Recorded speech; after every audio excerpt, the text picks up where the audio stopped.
Your quality of work will be done how you performed in the assigned task. Okay. People will assign task to you, they will give you assignment. If you perform well, they can identify you are suitable for that role. But why they are doing the background verification? Okay.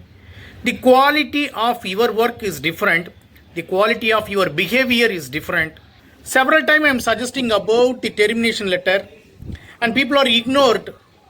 Now people are getting the termination letter because of submitting dual employment record, termination record in the previous company, absconding records and editing PF and editing payslip. Okay.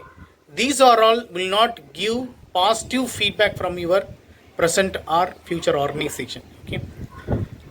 Our close friend initially interacted with me. Clearly I suggested you should not do something, but he didn't listen my words, and without my permission or he didn't do the analysis and he joined in the organization. Now he got termination letter. Okay.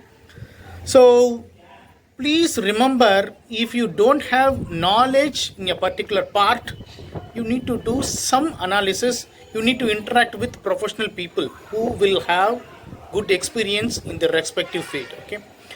For example, if you face any background verification related problem, welcome to approach me. I will tell you how to approach in the new organization, how to search new job. Okay.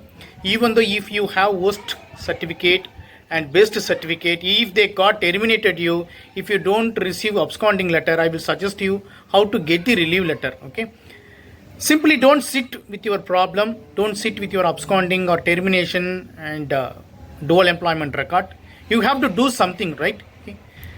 If you don't find any way, you can approach to me. I will suggest you in right way. Okay. Thank you so much for watching this video. Have a wonderful day. Take care. Bye bye.